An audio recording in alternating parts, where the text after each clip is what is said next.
মুরগির মাংস আলুর মধ্যে ফ্রোজেন কী দিয়েছি ফুল ভিডিওটা দেখার জন্য অবশ্যই পুরো ভিডিওটার সাথে থাকবেন। আসসালামু আলাইকুম, কেমন আছেন আমার প্রাণপ্রিয় ভাই বোনেরা? আজকে রান্নাবান্নায় থাকছে ছোটো মাছের চচ্চড়ি, মুরগির মাংস আর আছে কচু শাকের ঘন্ট। তো তরকারিটা যেহেতু দেখিয়ে দিলাম ফার্স্ট টাইম, এখন তরকারিটা কীভাবে মাখাচ্ছি সেটা দেখিয়ে দিচ্ছি।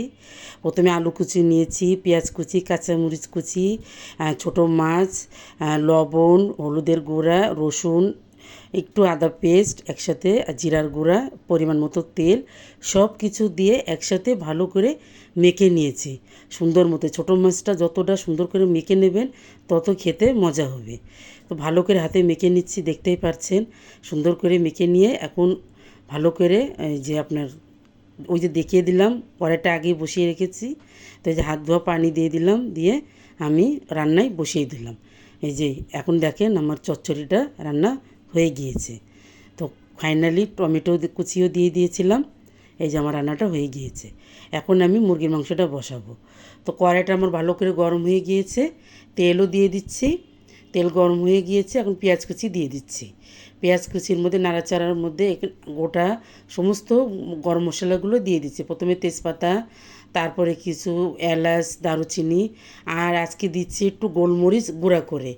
আমার জামাই আবার ভাত খাওয়ার সময় একটু গোলমরিচ আস্ত পড়েছে, তা বলতেছে একটু গুঁড়া করে দিলে তো মনে একটু ভালো হয়। তো যাই হোক, তাই জন্য আজকে আবার একটু গুঁড়া করে দিলাম।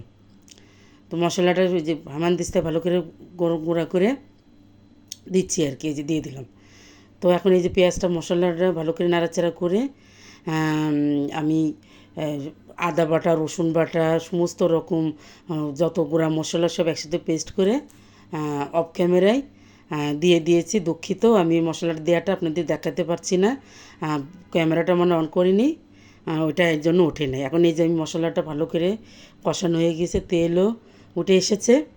এখন আমি একটা আলু, শুধুমাত্র একটা আলু চার টুকরা করে নিয়েছি, এটা মাংসের সাথেই দিয়ে দিলাম। এই যে এখন ভালো করে মাংসটার সাথে আলুটা ভালো করে কষিয়ে নিচ্ছি, মানে কষিয়ে মানে কি যে একটু নাড়াচাড়া করে নিচ্ছি আর কি।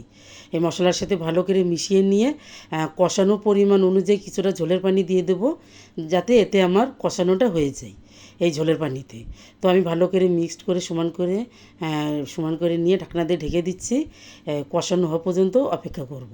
তো আমি আবার ঢাকনা দিয়ে ঢেকে দিলাম, এই যে দেখতেই পাচ্ছেন। তো এখন আমার মাংসটা অলরেডি অনেকটাই কষানো হয়ে গিয়েছে। এই যে এখন দেখতেই পাচ্ছেন খুব সুন্দর মতো মাংসটা আমার কষানো হয়ে গিয়েছে। এখন ফ্রোজেন মানকচু বের করে নিয়ে আসলাম, এটা এখন দিয়ে দিচ্ছি। এই মানকচুটা আমার শাশুড়ি যশোর থেকে নিয়ে এসেছিলো, তো আমি কেটে হালকা ভাপ দিয়ে ফ্রিজে রেখে দিয়েছিলাম। তো আমার জামাইও পছন্দ করে, আমিও করি। তো যাই হোক, আজকে ও বাসায় ছিল, তা ভাবলাম কয়েকটা মানকচু বের করে দিয়ে দিই। তার মেয়ের জন্য একটা আলু দিয়ে দিয়েছিলাম আগেই। তো এখন এই যে সুন্দর মতো ভালো করে কষিয়ে নিয়েছি, আর এখন কয়েকটা আস্ত শুকনো মরিচ ফালি দিয়ে দিলাম। দিয়ে এখন ভালো করে এখন এই যে ঝোলের পানি দিয়ে দিচ্ছি, পরিমাণ মতো ঝোলের পানি দেবো। অনেকটা সিদ্ধ হয়ে এসছে, আর মানকচুটা বেশিক্ষণ লাগে না গলতে, মানে কষানো অবস্থায় সুন্দর মতো গলে যায়। তো যাই, এই জন্য অল্প করেই ঝোলের পানি দিয়ে দিলাম, দিয়ে ভালো করে সমান করে রান্না শেষ হওয়া পর্যন্ত অপেক্ষা করব। এই যে এখন আমি ভালো করে ভাজা জিরার গুঁড়ো, গরম মশলা সহ এটা দিয়ে দিলাম। এটা হালকা একটু ঝোল রাখবো, যেহেতু একটু মানকচু দিয়েছি, তো এটা বেশি ঝোল টানাবো না। তো এই যে ফাইনালি আমার রান্নাটা দেখতেই পাচ্ছেন, পরিবেশন করে দেখিয়ে দিচ্ছি। আর এই যেটা দেখছেন না কচু ঘন্টটা, এই কচু ঘন্টটা বাগার দিয়েছি পেঁয়াজ, রসুন, কাঁচামরিচ, আস্ত জিরা এবং কিছুটা ইলিশ মাছ জাল দিয়ে ওটা কাটা বেছে সুন্দর করে এর সাথে মিক্স করে দিয়েছি। মানে অদ্ভুত রকমের সুন্দর হয়েছিল খাইতে, মানে অসাধারণ। তো কেমন হয়েছে অবশ্যই জানাবেন ভিডিওটি।